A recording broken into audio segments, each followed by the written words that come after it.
Hi everyone, welcome to my channel Chiku digital. আমরা আজ নতুনভাবে কিভাবে আমরা ইলেকট্রিক বিল পেমেন্ট করব সেই নিয়ে আজকে বিস্তারিত আলোচনা করব। যে আমাদের এই ইলেকট্রিক বিল দেওয়ার যে সিস্টেম আগে ছিল এতদিন পর্যন্ত, এখন কিন্তু এই অক্টোবর মাসের 25 তারিখ থেকে এই বিল দেওয়ার সিস্টেমটা কিন্তু চেঞ্জ হয়ে গেছে। তো এই জন্য আমরা প্রথমে যেমন যাচ্ছিলাম আগের মতো wbscdcl.in এই ওয়েবসাইটে যাওয়ার পর আমরা কুইক পে যে অপশানটি আছে সেখানে যেমনভাবে যাচ্ছিলাম এতটা পর্যন্ত সব ঠিক আছে। এছাড়াও এই সাইট থেকে আমরা কিন্তু নিউ কানেকশানের জন্য কানেকশান অ্যাপ্লিকেশান করতে পারবো, বা কোটেশন অ্যাপ্লাই কোনো পুজোর জন্য কোটেশন নিতে চাইলে সেটাও আমরা কিন্তু করতে পারবো। এছাড়াও স্মার্ট মিটার রিচার্জ করতে পারবো। তো আগের মতো কুইক পে যে কুইক পে অপশানটি আছে সেই কুইক পে অপশানে আমরা ক্লিক করব, চেঞ্জ। এরপর থেকে দেখতে পাবো পরবর্তী যে পেজ সেখানে চেঞ্জ আছে, এখানে কোটেশন পেমেন্ট আছে, কোটেশন পেমেন্ট আদার্স আছে, পোস্টপেড এনার্জি বিল। আমাদেরকে বিল পেমেন্ট করতে গেলে নর্মালি আমাদেরকে এখন পোস্টপেড এনার্জি বিল এই 3 নাম্বার যে অপশানটি রয়েছে সেটা দিয়ে ক্লিক করতে হবে। স্মার্ট মিটার হলে স্মার্ট প্রিপেডে গিয়ে আমরা সেখান থেকে ক্লিক করব। তো আমাদের যেহেতু পোস্টপেড এনার্জি বিল পেমেন্ট করবো, সেখানে ক্লিক করার পর আমাদের কিন্তু যে কনজিউমার নাম্বার সেই কনজিউমার নাম্বারটা আমাদেরকে এখানে দিয়ে দিতে হবে। তারপর যে সিকিউরিটি কোড বা ক্যাপচার আছে সেই ক্যাপচার আমরা এখান থেকে ক্লিক করব।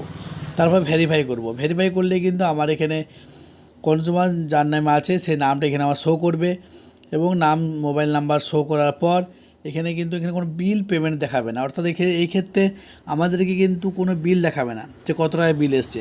আমি যে কোনো অ্যামাউন্ট পে করতে পারি। আমার যদি 500 টাকা বিল থাকে আমি কিন্তু এখানে 100 টাকা বা 200 টাকা সেরকমভাবেও পেমেন্ট করতে পারি, এবং এটা আমি এখানে বিলডেক্স বা এসবিআই যে কোনোটা চুজ করব, এবং এখানে ইউপিআইয়ের মাধ্যমে এখানে পেমেন্ট করতে পারবো, কিংবা ক্রেডিট বা ডেবিট কার্ড থেকেও আমি পেমেন্ট করতে পারবো। তো ইউপিআই নাম্বারে পেমেন্ট করতে গেলে আমি যদি কিউআর কোডে পেমেন্ট করতে চাই তো ইউপিআই কিউআর কোড অপশানে ক্লিক করলেই একটা কিউআর কোড চলে আসবে, এবং আমি যদি ফোনে স্ক্যান করি সেক্ষেত্রে আমার যে অ্যামাউন্টটা আমি দিয়েছি সেই অ্যামাউন্ট এখানে শো করবে।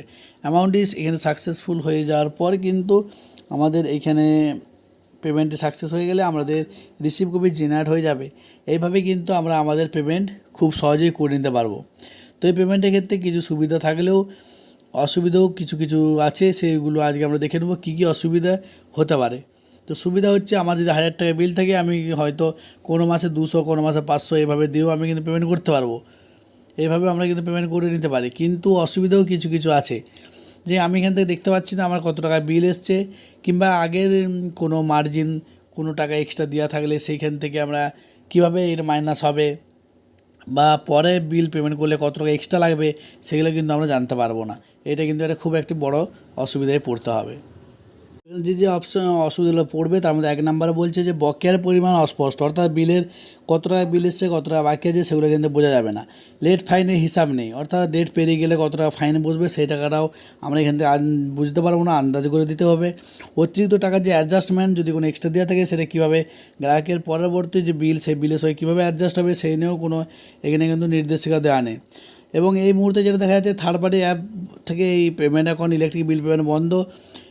গুগল পে, ফোনপে এর যে থার্ড পার্টি অ্যাপগুলো রয়েছে সেগুলো থেকে WBSL-এর যে বিল পেমেন্ট সেগুলো সাময়িকভাবে বন্ধ করা আছে, কিন্তু এইগুলো থেকে কিন্তু এই মুহূর্তে বিল পেমেন্ট করা যাচ্ছে না। আমাদেরকে WBSL মেন সাইটে গিয়ে পেমেন্ট করতে হবে।